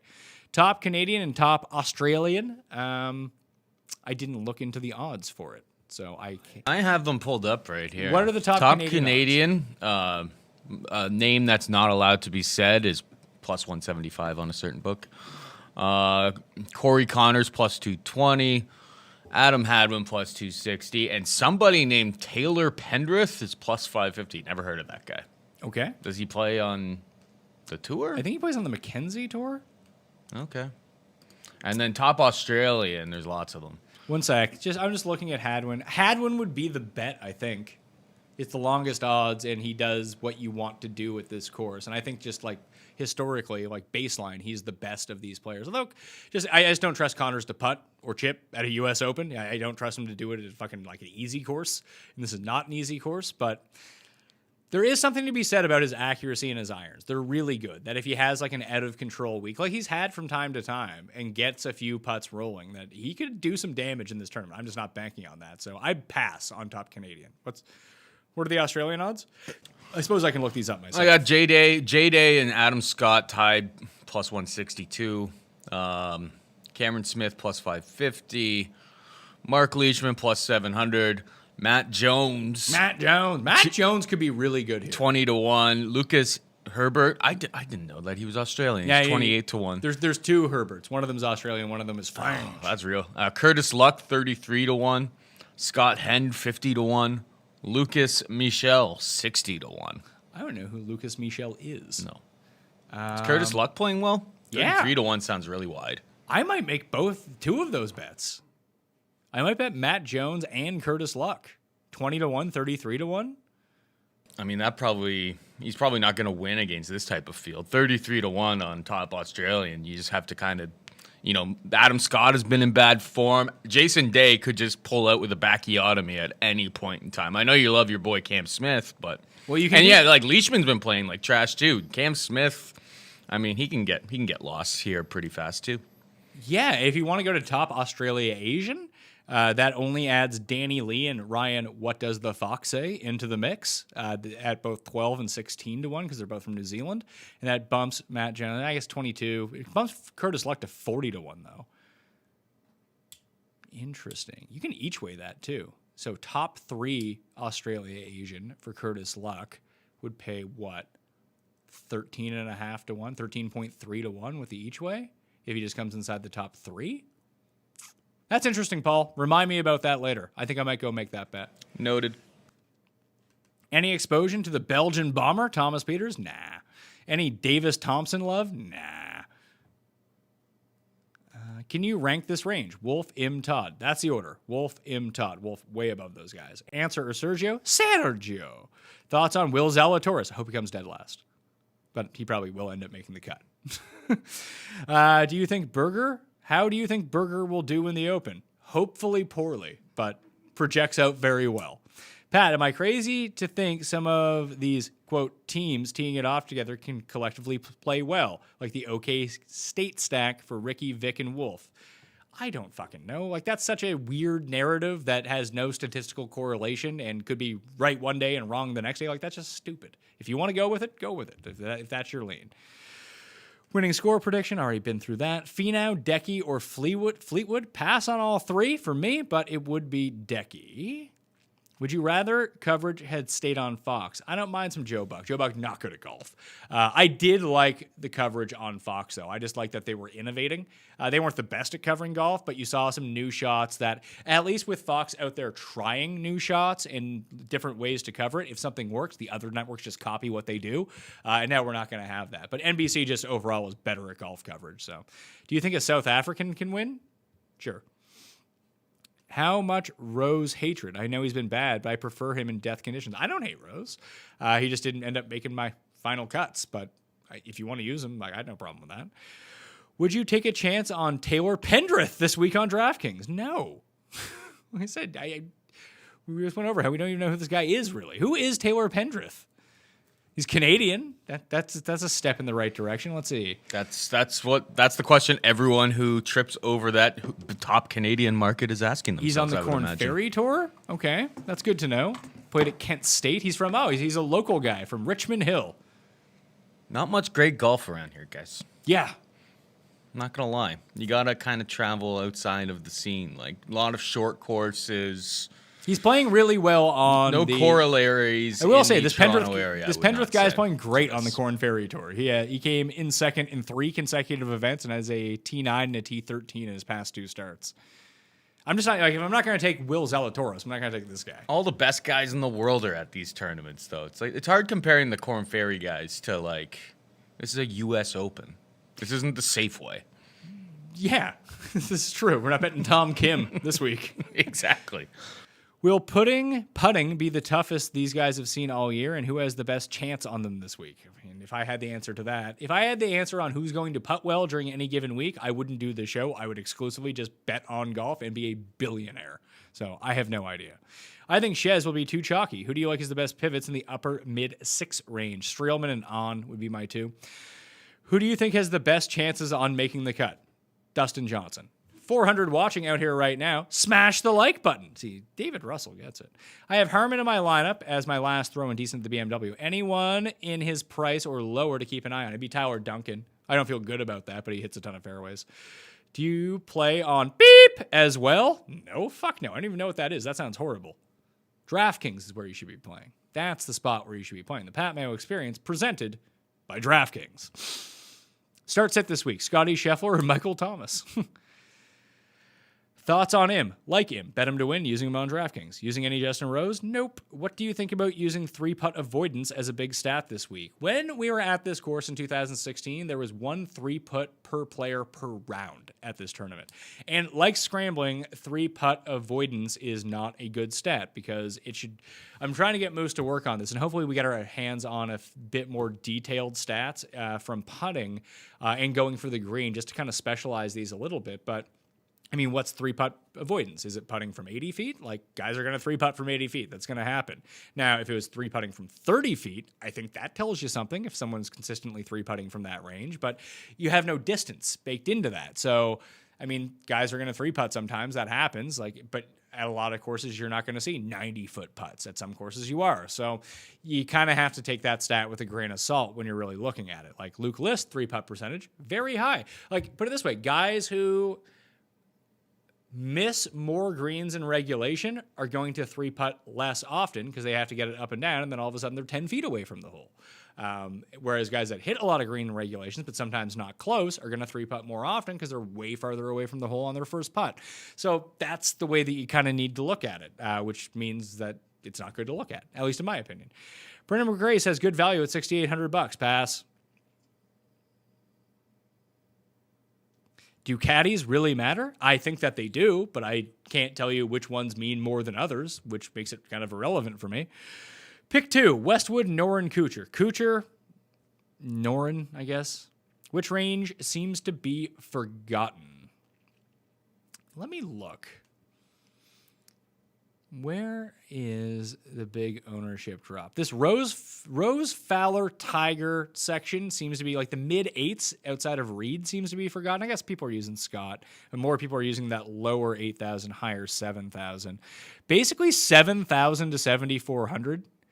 No one projects in double digits besides Brendan Todd. Up to 7,500, really. Not one projection over 10%.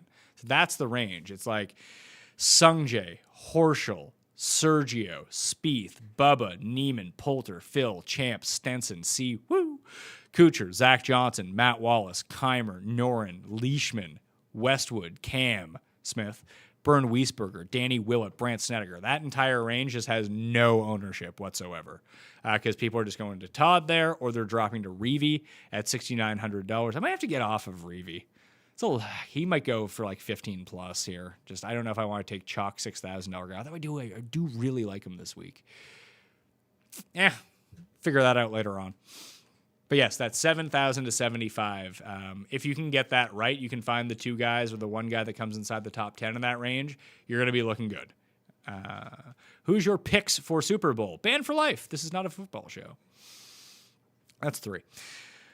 First time tuning in, thanks for doing this. Smash the like. See, this guy gets it. Couple more for you. Kevin Na, miss or make the cut. I'd say make the cut. Connors, miss or make the cut. That's just a complete stay away. That is all putting related. Because if he putts even slightly below average, he will make the cut. But he can definitely putt himself out of the tournament. Choose 1 player top 10 and 2 players outside top 10. Thanks. What? What does that mean, Paul? Like in the odds? Sorry, I'm missing the question there. What did it say? It says choose 1 player top 10 and 2 players outside top 10. Does he mean like he wants a top 10 bet and 2 not to make top 10 bet? Yeah, do they offer markets on that? No. Then I don't know. I mean, outside top 10, like who's the biggest duster in this? Go down to the 6K. There's your guys. Yeah, so best chance at a top 10, Dustin Johnson. Worst chance at a top 10, 2 guys outside the top 10. Daniel Ballin, that's a pretty good name. And that guy, Edward Rosso. I don't even have his full last name here. And when I click on him, it gives me server error. That's how bad that guy is. So, yeah, Edward Rosso Sabarla. He's probably French or something. So those would be the 2. It's a horrible question. Bad. Very bad question. Would you build a somewhat contrarian scoring lineup, or do you think there's little chance that this is just a grinded-out tourney? I think it's just going to be a grinded-out tourney. If you do think that there's a chance that there's going to be scoring, by all means, go build that scoring lineup because no one's doing it. Last week of one and done, in 6th place, everyone ahead of me has used Xander Schauffele. Only the leader has Morikawa left. Would you still go Morikawa over Xander? No, in your specific circumstance, I would use Schauffele. That way, if he wins, you win. that's the way you got to approach it. Like, not everything is equal. That's why betting is not the same as DraftKings. It's not the same as like regular fantasy golf. It's not the same as one and done. Like, it's all subjective to what is personally going on. Like, picks for the Millionaire Maker are different than picks for a cash game. They just are. So you really, I really like this question. This is a really good question. When to think about the strategy behind it. So I like that one. Stephen A. Fucking A. Stephen A. I like it. Wiesberger or Peters? Projected ownership on both. Neither and not a lot. Who would you go for low amateur? None. What's your golf handicap? Currently, I want to say 153. So I'm like, if I can break 200 these days, I'm doing pretty good, I think. Haven't played twice in the past 3 years. Like I said, doing a lot of shows these days. 2 kids, under 20 months, doing tons of shows, working all the time, not a lot of time for golf. Is there anyone you are keeping an eye on for a live bet? No. I'm going to wait for the stats to dictate to tell me who to keep out, or the odds to dictate to tell me as a live bet. Do you have a favorite Euro player to finish top 10? Hatton? Any Kisner this week? Nope. How much would you pay yearly for Golf Green Zone? I wouldn't pay anything for it, because if Golf Green Zone ever exists, I will be the host of it. So probably wouldn't have to pay for that. I don't think they should charge me if I'm hosting the show. Does distance matter, since we should expect firm and fast fairways? Even a short hitter can technically get some run. Distance always matters. If you can, the longer and straighter you are at this course, the better off you're going to be. It's just long doesn't necessarily always come with straight. Hey, I'm from Richmond Hill. Okay. Thanks, A.A. Ron. That's great. Who are your top 3 underdogs? What the fuck qualifies as an underdog in golf? Like, Dustin Johnson's 9-1 to win. Is he technically an underdog, considering his odds are bigger than any football underdog this week? Phil to miss the cut at plus 120. Won't do that to myself. Thoughts on Billy Ho and Lonto this week? I'm off of Billy Ho. Did not like what I saw at him at Eastlake, of course, where he historically plays very well. Lonto just Also, John Pack is the #1 junior and has played Wingfoot twice in junior tournaments, top 3 both times, and is plus 2,900 for a top 30. Those are long odds for a top 30. I mean, if you feel good about John Pack, then go for it, but he is not playing in a junior tournament. He is playing in the U.S. Open, so that could be a problem. Fitz, Casey, or Woodland? Fitz, then Casey, then Woodland. I do like all 3. Lee Westwood? Question mark? He's playing this week, just so you know. Do you like Brendan Grace? Love Fantasy National. My annual membership paid for itself at the PGA Championship. Thanks. Hey, Pops Barrington. Way to go, my man. That's the whole goal of Fantasy National. It's not super expensive, and it's there for if you want to play and try to win some money. Will lag putting or putting inside 10 feet be more important? I'm going to say putting probably inside 10 feet will end up being more important. That's where the par saves are coming from. Like, that's also a part of lag putting. Like, no one's going to lag putt and put it to 1 inch every time. Chances are that it's going to be like 9 feet away. So lag putting would go hand in hand with putting inside 10 feet a lot of the times. Pick one: Neiman, Poulter, Kuchar, or Zach Johnson? Kuchar. Who are the last few guys that didn't make your final cut? Answer was the very last cut. Hideki. Those were probably the big 3. Connors or Hughes? Michael Davis, you are getting put in timeout. Timeout. Michael Davis. Yeah. I have a question. Yes. Who is Connor Syme? Syme? Oh, he's a Scottish guy. Yeah. There's a top Scotsman market. So it's him, and then when you look at him, so it's him, Bobby Max, and is Russell Knox and some guy named Sandy Scott. But when you look at like Great Britain and Scotsman, Robert McIntyre's 45-1. And Syme is 60-1, but like in just the top Scotsman, it's plus 100, plus 130. That seems like there's some Bobby Mack value there. I don't know. That's I'm just looking at the numbers. That's just a 3-ball against, like, what's the other guy? Plus 450. All right, so they're not giving him much of a chance in this. No, I don't know if it's a good. Just something that jumped off the page to me. I have to dig into his stats. Like, I think just Bobby Mack's just like an overall better player, but I don't know if this course suits him. If this Connor guy is like super accuracy guy, then maybe he can end up squeaking that out, but I don't know. And the European Tour website is like straight up garbage. So that's not good to find this stuff. If I click on stats, I'll research this for you in real time, Paul. Let's see here. Stats 2020. I don't even know how many view leaderboard strokes gained off the tee. I'll look at off the tee, and maybe that will lead me to accuracy. Or maybe he's just good off the tee. Someone named Will Blessing from the Netherlands is number 1 in strokes gained off the tee. Connor Siem, I should probably figure out how to pronounce his name correctly. He's 7th in strokes gained off the tee on the European Tour in 46 rounds. But that is not giving me a split in terms of, here we are, stroke average, par 4 scoring, driving accuracy, 5th on the European Tour. Huh. Interesting. He could beat Bobby Mack this week. What did you say he was, plus 100? Plus 110? Bobby Mack's plus 100, Siamese plus 130. I just saw the differentiation between their Great Britain and Scotland markets are like pretty wide, and then the plus 100 to plus 130. It just seemed like a bit of a difference between the two of them. I mean, if you really don't think that other guy is going to win, bet them both, and it's free money. Yeah, I guess. They're both coming at plus money. Yeah. Late to the chat. Need 166 or under guy. Munoz, Glover, Damon, or give my head a shake. I have 2 guys from down there. It's Harmon, and it's Tyler Duncan. Those would be my 2 guys.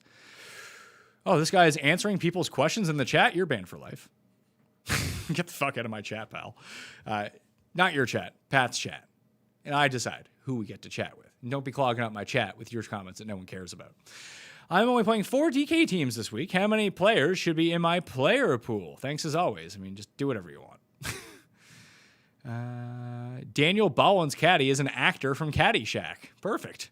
Pat, love your content. Best in the biz. I agree with you, Jeff Tiffany. What are your thoughts on EVR this week? He seems to play better in tougher fields, and his stats seem to check out. I like EVR. I should probably, since I have it open right now, see what he is for low South African, because that's the market that I wanted to play. It'd be top 20 or low South African for him, although he did end up making my... I see him up 5-1 top South African. 5-1 top South African? Yeah. 5-1 top South African. How many South Africans are in the field? 4 or 5? You got Louis, Bazita, and Grace. Brendan Grace, EVR, Justin Harding, Sean Norris, and JC Ritchie. I would go with Van Rooyen. I'd shop around for that price. I don't know if 5-1 is the best because I only have one site open right now. I like him as low South African. I bet him as first round leader. If you want to do a top 20, I didn't bet it, but I do like EVR in these conditions. Is your player pool reduced this week or a bit bigger? It's about the same. Let's see. Sergio or Usti? Oh, come on. No one likes losing money more than me. Let's fire up some Sergio. Cut show this week? Nope. How's the weather looking? Address that off the top. Can Munoz finish inside the top 20? Yes, he's playing in this field. He will have strokes. He could finish inside the top 20. Diego, what's up, Pat? Thanks for your hard work across all the sports. Thank you for tuning in. Chesson Hadley, pretty good recent form. Low 6K play. You think he'll make the cut? No. Fantasy National is amazing. No idea why anyone wouldn't become a member. I agree with you. 20% off right now for US Open Week. FantasyNational.com/PME. I'm Colin. There seems to be running out of questions here. So if you do have a question, 5 more minutes. I'm going to tweet that out as well in case people want to come in late, not know the rules of the chat, and get banned for life. Because starting digging, banning people for life here again. 5-min warning on questions. Did you add another ban and I didn't take note of it? Oh, yeah, I just very quickly banned someone. Okay, He was answering other people's questions, so he had to go. Need to get. Tokyo Get out. Swan? I don't know. That looks like he's hidden by Mayo Media Network. If that's the case, then yes. There was somebody else who was put in timeout. I did put someone in Timeouts don't equal bans. We're at 4 now then. What do you think of Adam Scott at 50-1? Went over that earlier. Not for me. Valimaki or Harding? I'm going with Valimaki, although I'm not using either on DraftKings. Like I said, from down there, Herman, Duncan, just PGA Tour grinders for me. Ryan Palmer seems to have good DraftKings value. Fade or play? I'll fade. Hovland or Wolf? Straight up, I got Wolf. Low Asian play? I don't really have a take on that. Maybe, why are you so high on Harmon? Any specific statistic? I mean, he hits a ton of fairways. He can be a really good putter.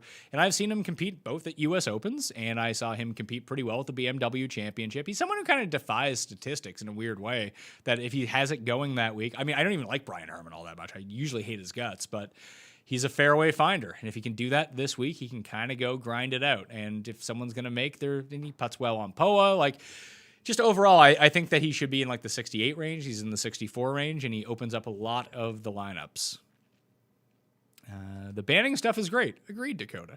First time here, have $7,900 open to leave. I have $7,900 open to leave any amount on the table. Who would you take? I would take Wolf. He'd be my play there. Who are some other names you'd think about building, about a build starting with Webb? Morikawa Webb, Thomas Webb, Webb Cantlay, I think, and some combination of those four guys are how all of my lineups are beginning. Do you see any amateurs making the cut? Sure, why not? Are you out on Louis for anything other than ownership? Yeah, and I don't think he has a chance at winning, so out. I'm always out on Louis. Kisner seems like he'll be a low own. Any interest? Nope. What's your max exposure across all of your lineups? Let's open up DraftKings.com, where everyone should play, and take a look at my exposures across all lineups. I want to say it's Webb or Morikawa that I have the most of. So I felt bad about not betting Morikawa, so I may have just used a whole bunch more of him on DraftKings. Let's see here. Unique lineups. Let's sort by those. Oh my God, I'm playing as much Paul Casey as I am Justin Thomas. That has a recipe for disaster. Webb Simpson is my most owned player. Tyrrell Hatton is my second highest owned player. And then Justin Thomas, Paul Casey, Colin Morikawa are all next with Matthew Wolff. Wait, maybe Wolff is higher. No, Wolff is the same as those guys. Then it's like Fitzpatrick, Reed, and then no one else I have over 30%. So everyone else is in like the 15%, 20% type range, like 3 or 4 lineups for me out of the 20.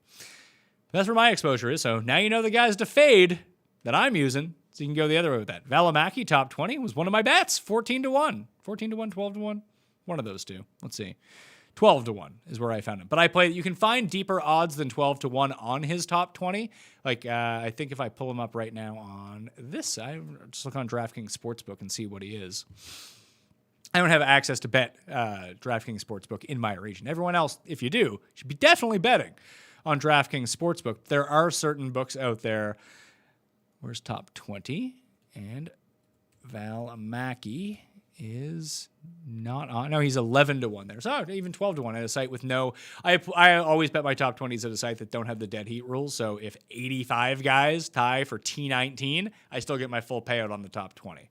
That's why it's the only reason I have money on one specific site is to make this particular bet, just because it's kind of good. I've heard that the greens are softer than we may have expected. If true, what other stats should we keep in mind? I mean, approach would just then all of a sudden become way more important if guys can go pin stalking.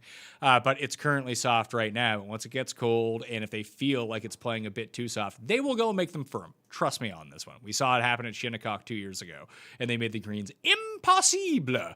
And then Phil complained. Can bomb and gouge work this week, or is there too much rough? I don't think it can work. But again, if you think it can work, that is a very interesting build that no one is doing it. Which is more satisfying, banning someone for life or finding Cuss contradicting himself yet again? Oh, I do enjoy banning people for life. It's a nice release. As you can see how much pent-up frustration I had not banning people for life. When I do want to ban people for life, I'm just getting a better mood. And it's one of the best parts of the show. Can you do that Thomas Peters broken club impression again? Nah, save that one. Over under Tiger 72.5 in round 1. I guess I'm going to take the over on it since I bet him to miss the cut. What do you mean by contrarian play for golf lineups? I suggest you go check out my intro to DraftKings Golf. Let's see, is that in the comment section? Yeah, how to research golf. It should be in there in the description of this video. I do not have time to break all of that down right now. Best low-tier dart throw for GPPs. So I'm trying to keep it above 7,000. That's where I'm trying to keep it. But I keep mentioning Harmon. I keep mentioning Tyler Duncan. Kevin Streelman, Byung-Hun An. Those would be my guys. You've been big on targeting driving accuracy all week. However, some are touting that everyone's going to miss fairways, so it's better. That's great then. If you why would you ask me if other people are doing that and you've come here to listen to me and I'm saying one thing? What do I care about what other people are saying? I don't care what other people are saying. I'm taking my own approach to this. That's what I am going with. If you believe those other people more than you believe me, which you probably should based on my track record, then fucking believe them. I don't give a shit what they say. Fuck, man. Like, imagine asking me about other people. Like, I care. Should we be concerned with the ownership percentage of the high-end guys since their upside is winning? I want to play Shez, Todd, Streelman, Harmon, cheap, but worried they will be too owned. I would only really worry about Shez. I think the other guys are just more popular within golf community circles rather than the public. Shez could get some after. How often is the winner under par? Would you bet it? I'm not betting winning score props. Cantlay has been terrible. That's actually not true. He does have 3 top 12 finishes in his past 7 starts overall. Terrible is a really relative term when it comes down to it. Let's see here. He was bad at the Northern Trust. That is true. 12th the BMW, 43rd. So he's missed 1 cut in his past 27 starts. But he sucks, though. Yeah, you're right. Should have listened to you. That's right. What's the most salary you left on the table this week? I don't know. I just set my exposures in the Fantasy National Simulator to leave at least 200 on the table. But sometimes, let's see, 800 left on the table. 1,000 left on the table seems to be the most. But maybe I'll amend that lineup. Probably not. I don't really care about money on the table. If I have the guys that I like in that lineup, then we're good to go. When using Fantasy National Golf Club, do you do better on DraftKings or on bets? I do way better on DraftKings if I just blindly go in without using Fantasy National. But the betting during the swing season, it might be off during this swing season because I expect better fields, but it absolutely demolished the betting market during swing season last year. I think like 6 consecutive weeks. Guys, if you just bet the 5 guys that were inside the top 5 on the Fantasy National Simulator, you won. And that gave you like an 80-1 Munoz. Lonto was in there. Champ was in there. There was a whole bunch of them. Like it had been really good. It's better in weaker fields to find the values at longer odds. It isn't really strong fields because, I mean, when you're dealing with the top 25 players in the world, like any one of those guys can assuredly win on any single week. Are you over Xander because he is chalk? Because you do not think he's going to play well. 1, he's chalk. 2, I think he's overvalued. That's why I'm off of him. JT is locked in, right? Just got in. Yeah, I like JT. Tiger to miss the cut? Yes, I bet that. Al? Do people call you Patty Mayonnaise from the Doug cartoon? No, they don't. You do, apparently. But I don't think that show's been on the air for like 25 years, so no. Sorry if duplicate question. Poulter putts well. Worth the price tag? Nah. I've heard Matthew Wolf's sister's B-Day this weekend. Gotta lock it in. That's all I need to hear. JT a lock, but putting has not been good. He won a tournament losing strokes putting 4 tournaments ago, so I'm not too concerned. The whole thing with Justin Thomas is if he putts well, he's gonna win. If he doesn't putt well, he still might win. That's the beauty of Justin Thomas. Can you give me the winning lineup? It's quick and to the point.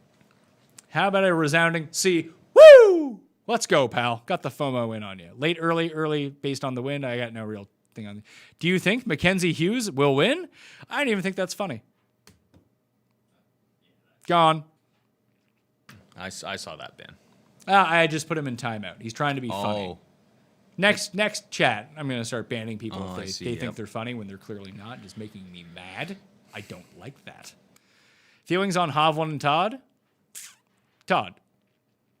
Mighty Wind or Best in Show? I'm a Best in Show. I do love them both, though. I enjoy a good musical. One of the more underrated musicals around with original music, a Mighty Wind. What do you think the cut line would be? Oh, Jesus. +8, +9, maybe?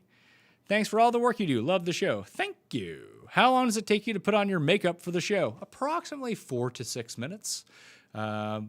Quicker today because I tried to sneak in a smoke before I put in my I knew this was going to be long.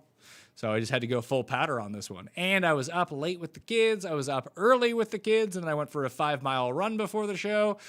So I'm just kind of washed out here. And my makeup is running dry too. But news for you content creators out there. You might think that wearing makeup is bad news. I suggest anyone who is on camera at any time always wear makeup. It really does a lot for production value.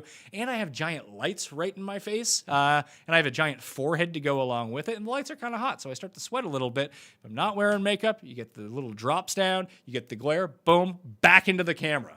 I'm not J.J. Abrams. I don't need lens flares out here. It's not a good look, trust me. Feenauer Reed.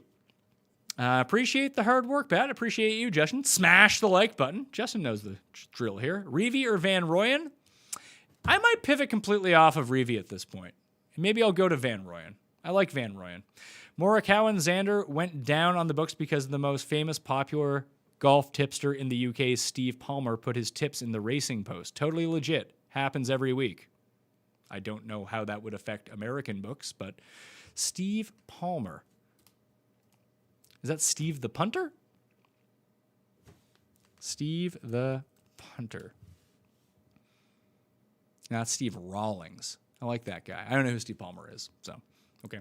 Big Red Wagon. Shout for the road, please. Nah. U.S. Open going to be a stool broom from the bar or the pool room. All right. That's about it. It's enough of these questions. Do you think Hatton's grandma will be in attendance? Heard he's incredible with grandma nearby. I don't think so. Wolf or Woodland? Wolf. You got a yes or no question? You got 30 seconds to get it in. Well, I pontificate. Here, you can check the time codes if you missed the bets, you missed the weather, you missed the DraftKings ownership. That is all the first 10 minutes of the show when I go over all of that stuff. I'm going to post my betting cheat sheet on Twitter, up on my Facebook page, facebook.com/thepme. And I'll add in all of the links to everything. But if you are looking for them, write up DraftKings cheat sheet up on dkplaybook.com. Pat Mayo Experience, all the shows are up there right now. This will be up there as soon as the live ends. Additionally, all of the videos are up on Mayo Media Network. If you have not subscribed to Mayo Media Network, where you are watching this currently, please subscribe. That will go a long way, as will smashing the like button, leaving the ratings, leaving the reviews on the podcast. All that stuff is more necessary than ever since I'm out all by myself. I'm a lonesome with my own network now, so I need as much visibility as possible. So if you guys could do me that favor, that would be fantastic. I hope I wasn't too mean to some of you, although I don't really care. I think it's my meanness and your feelings hurt versus the entertainment ratio is well worth it, as people have told me for the purposes of this show. Real quick, no love for Louis, because I don't like Louis. What is your brand of smokes? You seem like a Parliament-like guy. I'm in Toronto, so I smoke the official cigarette of Toronto, Belmont's at the moment. Menthol or non-menthol? Menthols are banned in Canada, so you cannot get them. Let's see. Will the U.S. Open this weekend be one of the best of all time? Sure. David Thompson on DK? No. Is the winner anywhere between +3 and 5 over? What will the last place be? Now, like real questions. Am I out of the timeout? You are out of the timeout, Michael Davis. Don't ever bring up Mackenzie Hughes again. Mac Hughes? Should I ban him? It's someone who just jumped into the chat. Should I ban him? Yes or no? Yes. Paul? Yes. Sorry, There's been Jay- a lot of. I feel like anytime people mention Mac Hughes at this point, Jay you're Price? just asking for a ban. You broke the rules. I was going to give you a timeout, but Paul says I need to lay down the law. You're banned for life. That's my answer to your question. Nah or on? I'll go with on.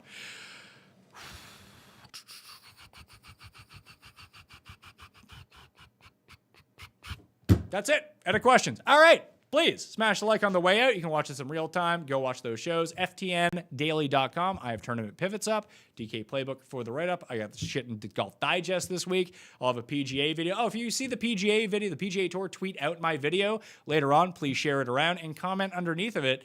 You need more Pat Mayo on the PGA Tour. That's how we're going to infiltrate here. We need the help, not just from me. I'm doing content for them now. I need to be doing more content. Like the Green Zone. I can bring good content over to their site instead of their shitty content.